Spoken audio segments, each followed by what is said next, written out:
Ladies and gentlemen, this is Julien Moussi.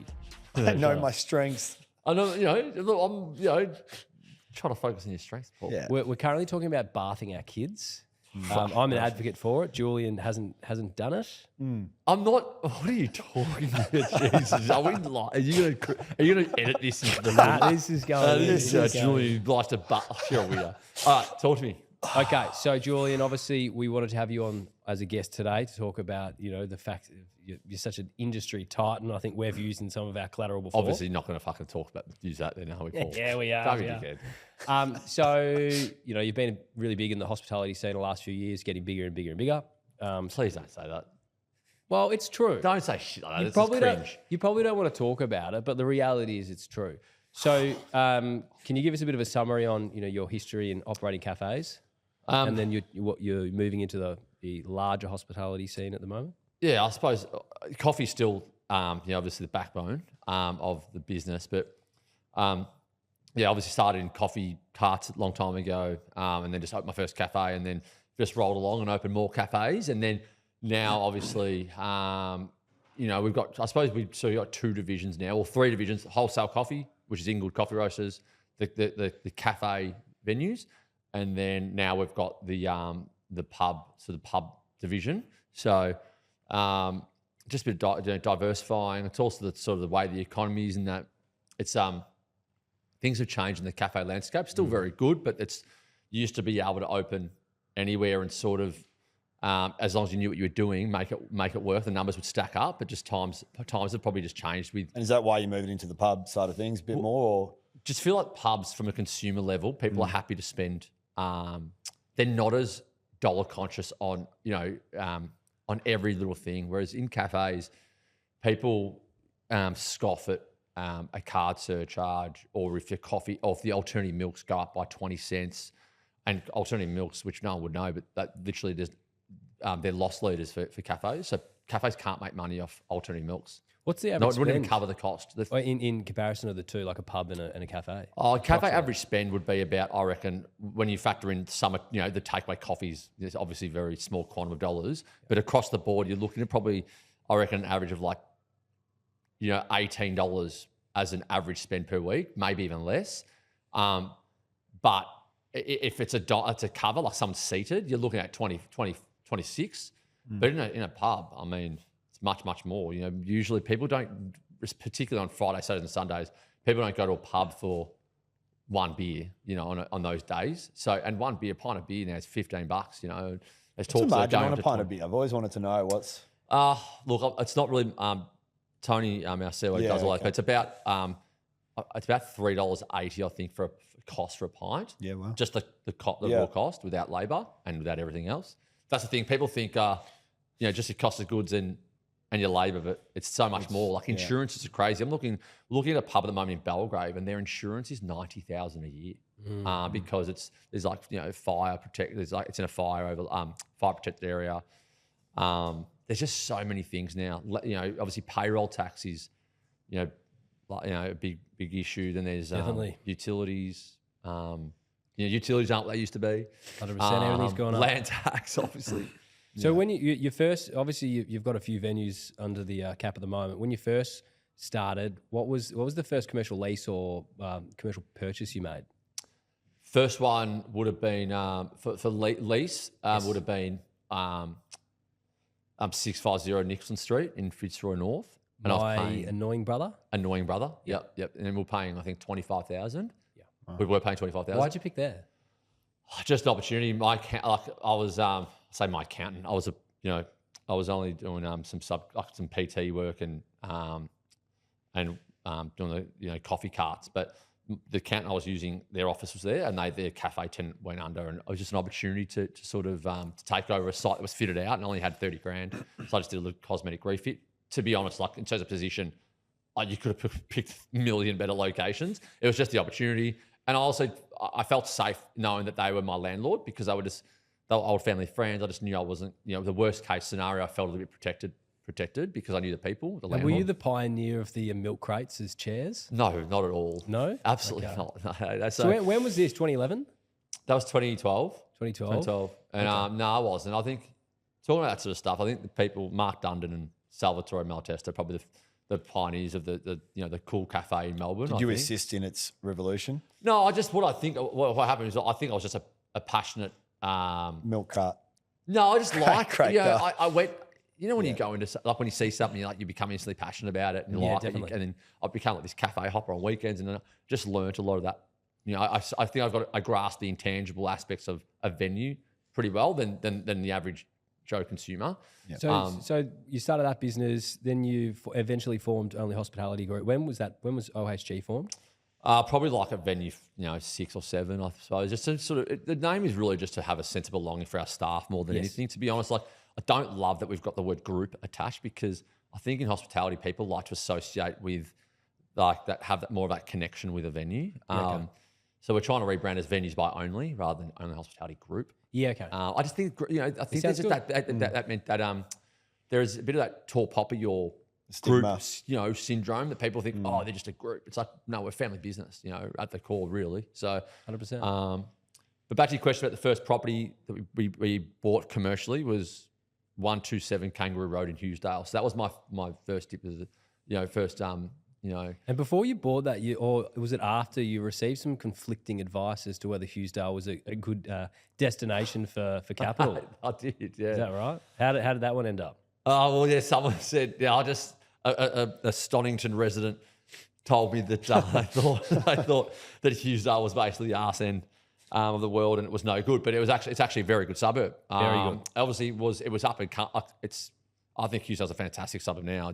Full of young families, and certainly the right target demographic, I think, for a cafe. But yeah, that person had a bit of a didn't really rate Hughesdale, but yeah, it was a really good that was a really good outcome when we sold it. But What did you sell it for? So we bought it for $630, and we sold it for like I think 1.25 a year later. But after we'd done the work on the fit, that's sort of how I sort of started to get that model of buying on 10% and selling on 5%. So that was the first foray into the milk bar flips. You've gone on to acquire sites in Mount Waverley, Ringwood. A couple of Mount Waverley, Ringwood, McKinnon. So that was, you would buy, the people out there, Julien would go out into a suburban area, into an old milk bar, acquire it, transform it into like the latest and greatest cafe. A lot of that was done during 2021, 2020, and into 2022 when cafe revenues were pretty strong. How did you decide on which were the better strips? And all of the property plays you made seemed to go quite well during that period. Maybe the agent you appointed who was selling them for you, but yeah, of course, give credit to you, Paul. But I think obviously milk bars back in the day, like those strips,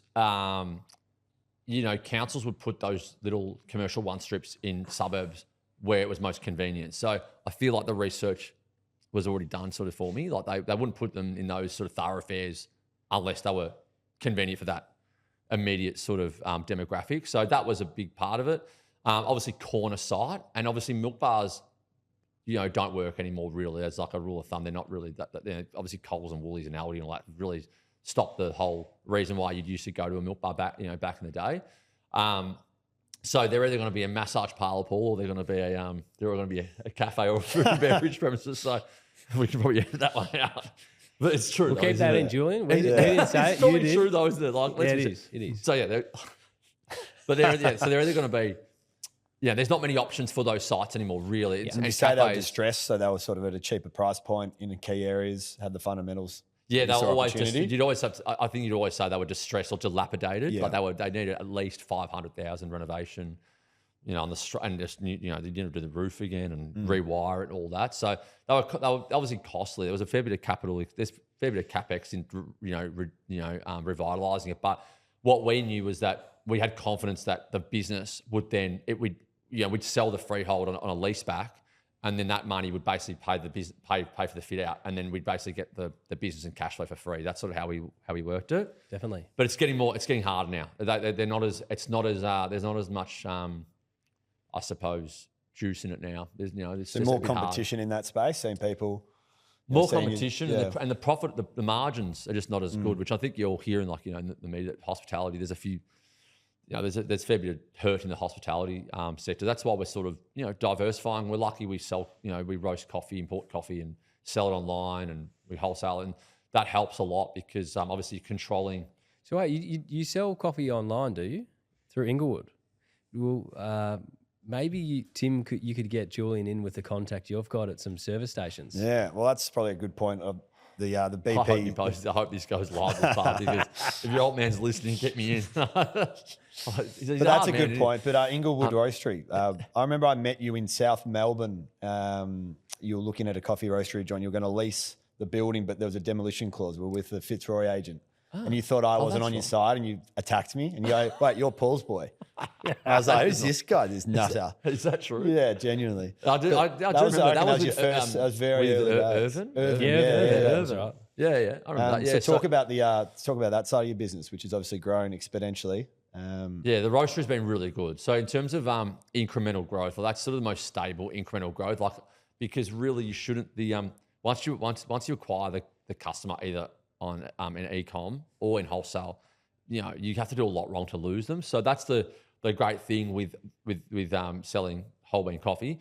With cafes, there's just so many cafes at the moment, and even with pubs, it's very competitive. Hospitality is very competitive. People, you've got to give a strong value proposition. You have to have that connection.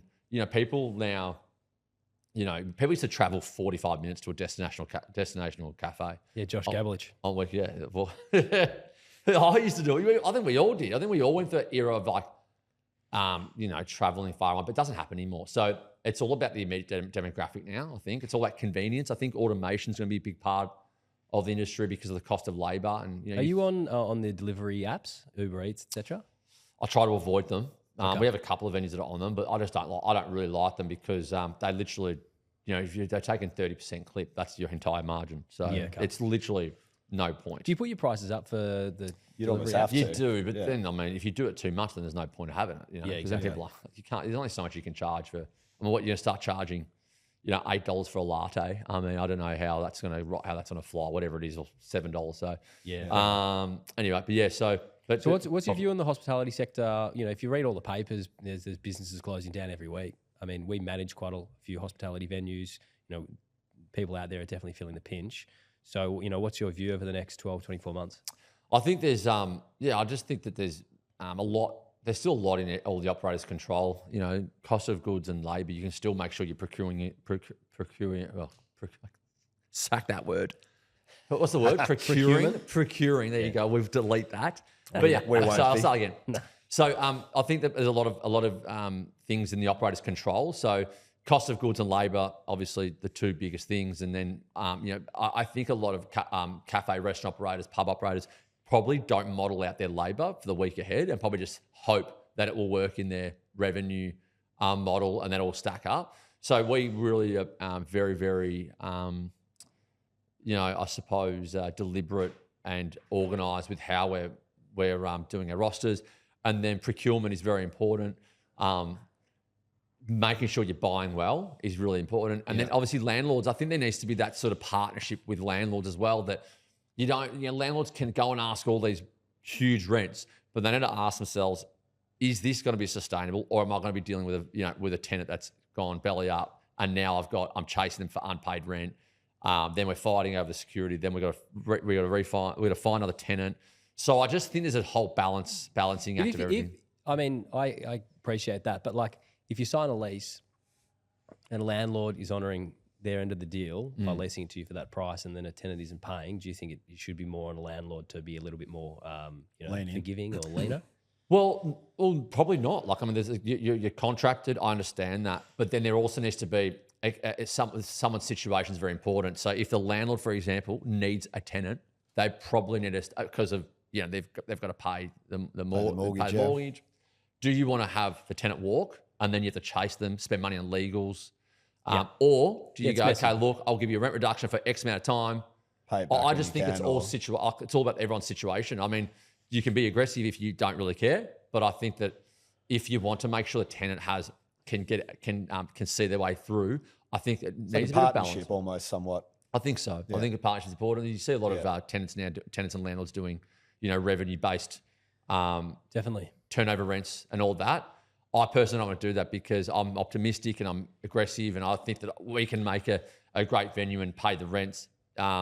So I don't want to be giving 10% of my turnover to a landlord. I just back myself in to be able to pay the rent they want and then hopefully do above that in turnover. So And then fight them on the way out when you can't. What's that? Yeah, that's right. Go out swinging. That's right, yeah. So you've got a couple of coastal venues. You've got some in the Mornington Peninsula and then you've got some in the Bellarine Peninsula. Which is a better market? Is there going to be a pub opening in the Bellarine side of the peninsula? No, I don't think we'd look at the Bellarine for a pub. What? Well, we've got obviously Eastern Beach in Geelong, which is sort of like a it's 2-level getting license. closer to the Closer, Bellarine. 10 minutes. Yeah. The Mornington Peninsula was fantastic for us. We actually sold Buckley and Bonnie a couple of weeks ago, but they were amazing projects for us. We obviously got in a great time because we got that 2-year boom out of COVID where everyone was going down there before they had faith in traveling because obviously scary proposition for a lot of people, particularly conservative elderly people didn't want to travel probably for the first 18 months. So everyone just went for Peninsula. So Geelong and the Peninsula have been fantastic for us. There's definitely quiet times. Geelong's going to grow double. I think they've, I have to say population, 280,000. It's something ridiculous. They're going to double within, I think, 20 years. Bullish in that market there? I mean, the cost of to buy a house there and there's obviously good employment there. There's good infrastructure. Good schools. Really good schools. Yeah. It's pretty livable. I personally don't. It's not my. I don't think I could, probably just because my family and everyone is in Melbourne, but I can definitely see the appeal to it. It's only 45 minutes to the city or 50 minutes to the city, whatever it is. All the surf beaches around. Surf beaches. The Bellarine. And as you said, like I think infrastructure is really important. You've got Cotton on head office there. We're employing thousands of people. So yeah, I think there's a lot of. I think Geelong's a really good market. Yeah, 100%. So when you're quoted in the paper, there was a recent article in that mentions your recent purchase in South Yarra, which we'll go into and have a bit of a chat about. But you quite often referred to as the ex-footballer. So is that clickbait or can you run us? Can you run us through the? You're a dickhead, and we're not talking about this. So how many games for the Box Hill Hawks seconds did you play? How much you pay to get that? Those two. Delete every bit of this last 30 seconds. We're rolling here. So I was going to talk about South Yarra. We're not talking about football. We're not. So okay, moving on to South Yarra. With the name of the podcast, XAFL player on Jones podcast. So you've just purchased the old South Yarra railway station, a pretty historic property, very important property if you look at Melbourne's history. What are the plans? Yeah, it's an interesting one because obviously you brought it to my attention probably 2 years ago. And I think just because it needs to be seen to be sort of appreciated. And that is exactly what happened because you told me about it for a few times. And yeah, I saw the frontage, it looked cool, but you just don't realise how cool it is until you get in there. So I fell in love with that place as soon as I stepped foot in it. And I like the fact, the stuff we've done, it's always been dilapidated sort of sites, generally speaking. Like we've always taken stuff that we need, value add. We can put our spin on it. So what's the plans for the renovation there? So I think I went to Caterpillar Club recently in Sydney, which was really cool. Very similar type of site. I looked that up after you told me about it. It's a very similar type of site. I don't think we're going to do a Caterpillar Club because I'm not a nightclub or a bar owner, but that vibe. So you've got that in your blood, though. I do have it in my blood. Yeah, I do. But it's obviously very different times. So when my dad was obviously my late father. He's obviously was in the nightclub game. In the 70s and 80s. I think it's a lot's different now. There's so many liquor. My mum listens to this, as you would probably imagine. What are some nightclubs that? I suppose the main ones would be the Underground on King Street, which obviously a lot of celebrities and stuff who are sort of probably in their 60s and stuff now. They'd all that would be a very nostalgic venue to hear. But definitely. Then obviously at College Lawn, Station Hotel, Red Eagle, he had a heap of pubs and nightclubs. So I'm definitely following his footsteps of the pubs. Good. Nightclubs aren't my thing. There's a lot of licensing changes now. Like you can't get late night licenses anymore, so only existing ones really. Then there's so many liquor licenses now, so you can drink nearly everywhere now. So that's hurt nightclubs a lot. Yes. And nightclubs, I think, are quite,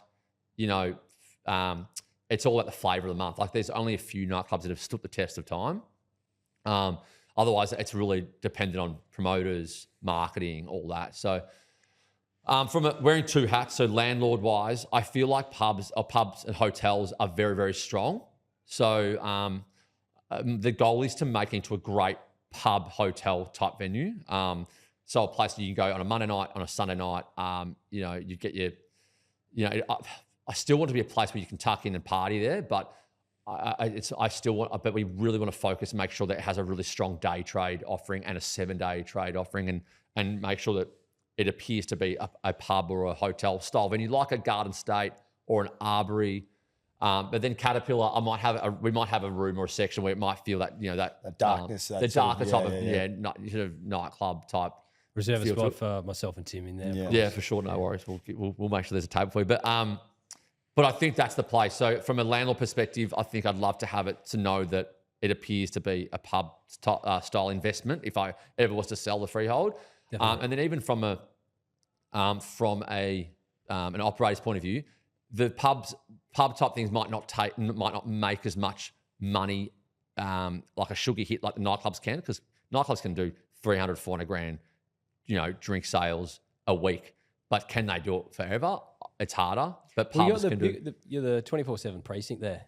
You've got 1.4 million passengers per year getting off at the train station next door. Where'd you get that data from?